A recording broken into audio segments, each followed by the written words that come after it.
It's the biggest opportunity in the history of the world. Right now can actually be one of the greatest opportunities of your lifetime. This crash is going to be so big, even if they solve the coronavirus crisis, it's still going to crash. You've got to be so much smarter.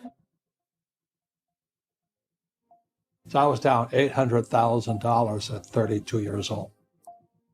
And my rich dad and my poor dad, my poor dad was a great guy. He's a school teacher, head of education for the state of Hawaii. And my poor dad felt sorry for me. And my rich dad says, hey, congratulations. You lost your first business. So it's in a mindset. He says most entrepreneurs will lose 3 businesses. So rather than run and declare bankruptcy, he says, look, go talk to all your investors. Tell them you messed up. Tell them you're going to work it out. You're going to pay them back. And go fix that business of yours. So rather than run and hide like some of my partners did, this is in Hawaii where I started the Velcro wallet business. I had to go back in and kind of find out most of the mistakes I made. And then when I could pay people back, because the business was up and running, then I started to pay people back from the successful operation. So I learned more from failing than I did in all my years of school. And in real life, the people that make the most mistakes are the smartest people. So the average person, they go out and they buy a house. They say, oh, it's an asset. But every month, it's flowing straight to the bank. So your money flows straight to the bank. Not that intelligent. I want the money to flow from the bank to me. So it flows to the bank. Or what they'll do is they'll buy a stock or a bond or a mutual fund, and it's an asset, and it flies straight to Wall Street.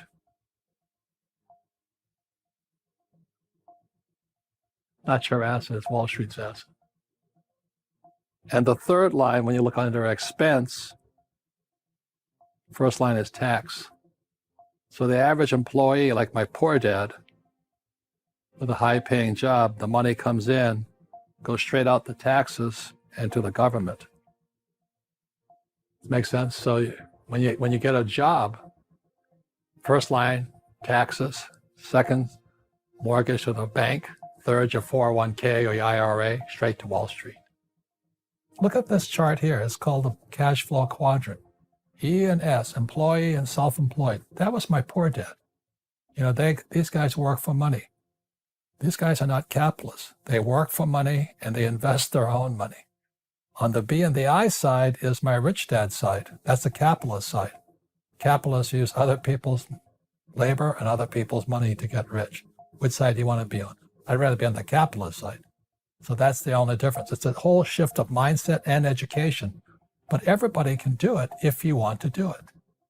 The reason I make more money is because it's not what I'm doing what I love. I do sometimes what I hate so I can have the assets that I love. I love having a business. So the business affords me the lifestyle I want.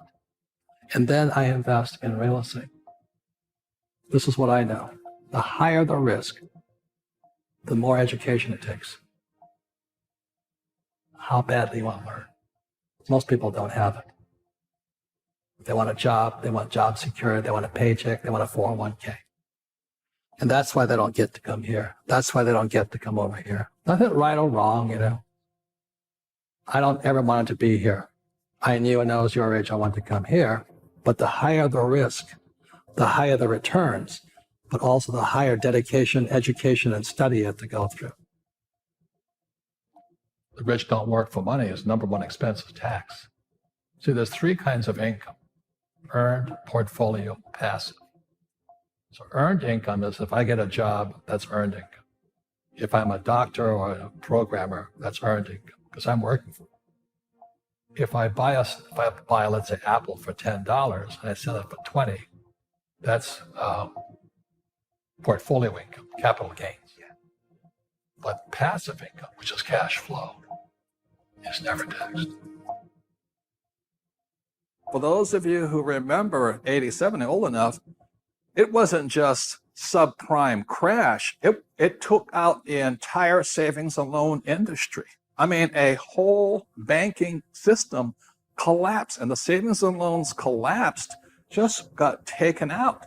So this market just kept crashing, and I kept saying to Kim, yes. So it was 87, 88, and it just got worse.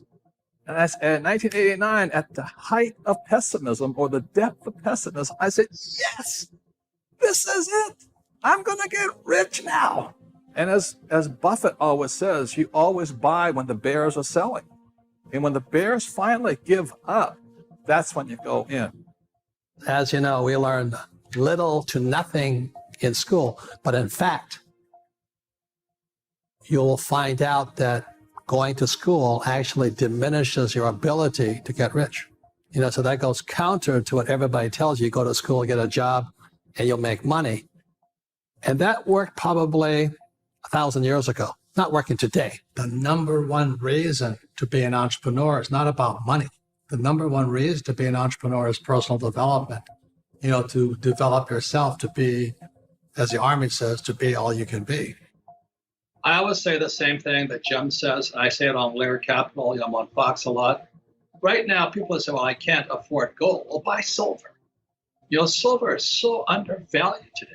I can buy silver for $2. I can go to a coin dealer and buy a dime for $2, 10 cents for $2. Get that? So everybody can do something to get what I call real money, not fake money. In 1971, the US dollar became fake when Nixon took us off the gold standard. And as I write about in my book, Fake, in 72, I was flying behind enemy lines, and I went to buy my first gold. The trouble is, Americans don't know what gold was. Plus, in 72, I finally bought my first Krugerrand for about $50 in Hong Kong, and I became a criminal because I had to smuggle that Krugerrand into the United States because it was illegal for Americans to own gold. Thank God in 74 or 75, they made it legal again. But that Krugerrand, I paid, let's say, $50 for it. Today it's worth $1,500. Now, who was smarter, the guy who saved money or the person who saved gold? And silver's in that same category right now at about $15. So anybody says, I can't afford gold or silver, I don't know what rock they're living. Just to say this, people say, what can I do? Well, everybody can go out and buy silver right now. Silver price went down today. It's good news. It's less than $20. Everybody in the world can afford $20. But again, out of 100, only 2 might buy silver. This is the greatest opportunity in the history of the world. It's also the worst time in world history. But what you do with it is up to you. Hope is for hopeless people. There's only activity. A major, major, major crash is coming. It hasn't hit yet, but it's coming. We don't need drivers. The lesson is technology replaces human beings.